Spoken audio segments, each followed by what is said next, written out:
Hello everyone, this is Asveda Biju, a young paleontologist of India.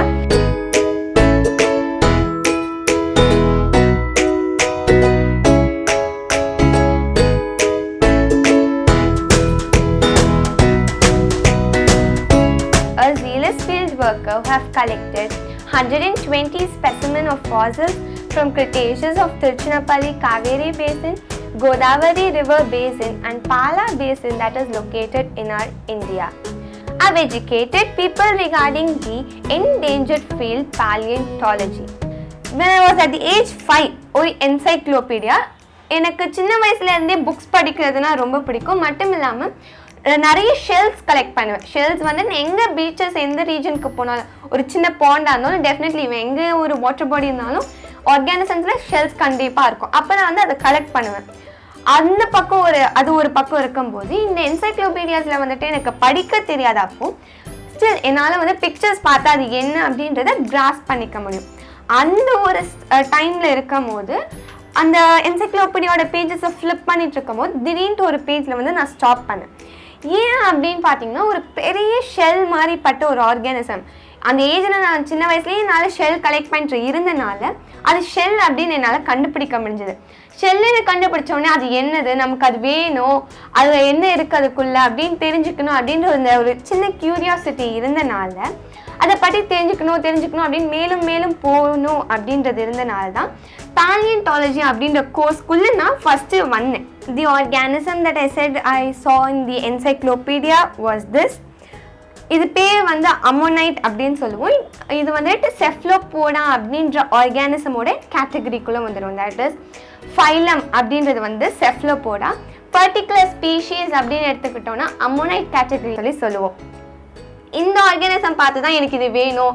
ஏன்னா நம்ம தூரத்துலேருந்து பார்க்கும் போதும் சரி, அதை கிட்ட ஒரு ஃபோட்டோவாக பார்க்கும் போதும் சரி, கையில் வச்சு பார்க்கும் போதும் சரி, அந்த ஒரு பர்டிகுலர் ஸ்ட்ரக்சர் இருக்கும். அது காயில்டாக இருக்குது, அப்போ இதை வச்சு இது ஷெல் தானே, நம்ம இதே போல் ஒன்று எடுத்துருக்குறோமே அப்படின்ற ஒரு திங்கிங் இருந்தனால தான் இதே போல் ஒரு இமேஜ் நான் புக் என்சைக்ளோபீடியாவில் பார்த்த உடனே எனக்கு அது வேணும் அப்படின்றது இருந்தது. There is a difference between a rock and a fossil. ஏன் நம்ம அப்படி சொல்கிறோன்னா, when you take both vertebrates and invertebrates கண்டிப்பாக அதுங்களுக்குன்னு ஒரு பேட்டர்ன் இருக்கும்.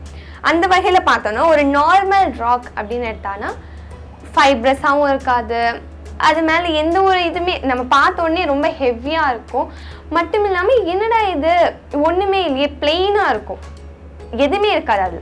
அப்போ நம்ம பார்க்கும்போது நம்ம சீக்கிரமாகவே கண்டுபிடிச்சிட முடியும், இது வந்து கல், இதை நம்ம போட்டுடலாம். ஆனால் ஃபாசில்னு வரும்போது எப்படி கண்டுபிடிப்போம்னா, இது வந்துட்டு ஒரு டைனோசர் போன். இந்த டைனோசர் போன்னாக வந்துட்டு ஃபைப்ரஸான ஒரு ஸ்ட்ரக்சர் இருக்கும். இப்போ நம்ம எப்படி வந்துட்டு ஒரு கல்லை வந்து சுரண்டிகிட்டே இருந்தோம் அப்படின்னா ஒரு பவுடரி சப்ஸ்டன்ஸ், அப்படி இல்லைன்னா சுரண்டினதுக்கப்புறம் தண்ணி விட்டு வாஷ் பண்ணக்கப்புறம் அதில் மல்டிபிள் கலர்ஸ் மாதிரி ஒரு பேட்டர்ன் தெரியும். அதே போலப்பட்ட பேட்டர்ன் இந்த போன்ஸ்க்கும் இருக்கும். அப்போ அதை வச்சு நம்ம சொல்லிடலாம் இது ஒரு போன், நார்மல் ராக் கிடையாது. ஏன் நான் அதை திரும்ப சொல்கிறேன்னா, ஒரு ராக்குக்கு அப்படின்னா பிளெயினாக இருக்கும், கரடு முரடாக இருக்கும், ராக்கியாக இருக்கும், பார்த்தோன்னே ஒரு ராக்கி ஃபீல் அதுக்குள்ளே இருக்கும்.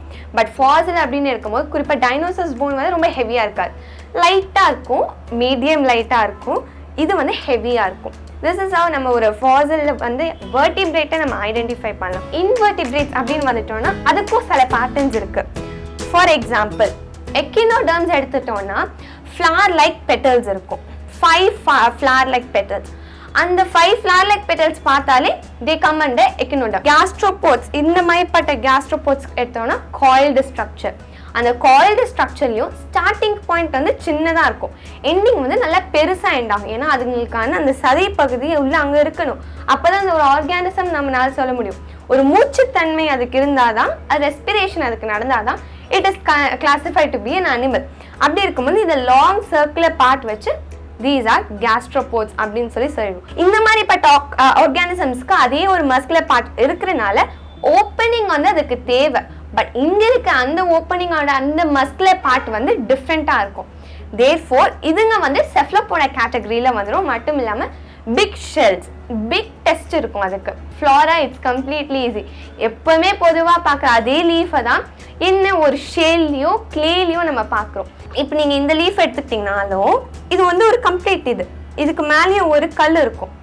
அதில் வந்து ஒரு விரிசல் இருந்தால் தான் அதை நீங்கள் உடைக்கும் போது இது வந்துட்டு லீஃப் இருக்கா இல்லையா அப்படின்னு சொல்லி சொல்லும். அதே நம்ம பேலியன்டாலஜிக்குள்ளே போய் பார்த்தோம்னா அது ரொம்ப ட்ரையான சப்ஜெக்ட். அதுக்குள்ளே நம்ம நிறைய தேட வேண்டியது இருக்குது. பிகாஸ் நிறைய ஹைப்போத்தட்டிக்கல் ஃபேக்ட்ஸ் வந்து பேலியன்டாலஜிக்குள்ளே இன்பில்ட்டாக இருக்கிறனால மோஸ்ட்டாக எல்லாருமே அதுக்குள்ளே வரதில்லை. மட்டும் இல்லாமல் அதுக்கான பெஸ்ட் ஸ்கோப் இல்லாதனால பேலியன்டாலஜி என்டேஞ்சர்ட் ஃபீல்ட் அப்படின்னு சொல்லி சொல்கிறோம்.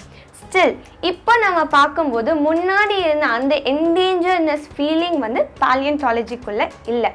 நிறைய பேர் இப்போ வந்து அது என்ன அப்படின்றது தெரியணும் அப்படின்ற ஆர்வத்தோடையும் அதுக்குள்ளே இருந்த அந்த ஹைப்போத்தட்டிக்கல் ஃபேக்ட்ஸை எப்படி கொஞ்சம் கொஞ்சமாக சால்வ் பண்ணலாம் அப்படின்றதையும் பார்க்குறாங்க.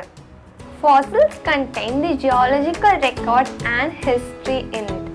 அதாவது ஒரு பர்டிகுலர் ஃபாசில் எடுத்துக்கிட்டோன்னா இப்போ நம்ம எப்படி ஹிஸ்ட்ரி அப்படின்ற ஒரு தனி சப்ஜெக்ட் படிக்கிறோமோ அதே போல் அதுங்க எப்படி அந்த இடத்துக்கு வந்ததுக்கப்புறம் என்னென்ன கஷ்டங்கள் பட்டது, அதுக்கப்புறம் மனிதர்களுக்காகட்டும் மற்ற விலங்குகளுக்கு எப்படி ஒரு நல்ல ஒரு இடத்த வந்து அது கொடுத்தது அப்படின்றது தான் ஹிஸ்ட்ரி அப்படின்னு சொல்லுவோம். அதுவும் ஒரு ஃபாசிலுக்குள்ளே தான் இருக்குது. அதே போல் ஜியாலஜிக்கல் ரெக்கார்ட்ஸ் அப்படின்னு சொல்லும் போது டோட்டலாக ஒரு சில சப்டிவிஷன்ஸ் இருக்குது. Paleo climate, paleo temperature, paleo morphology, paleo ecology and paleo environment. இதெல்லாம் அந்த 5மே கம்ப்ரைஸ் பண்ணது தான் ஜியாலஜிக்கல் ரெக்கார்ட்ஸ்.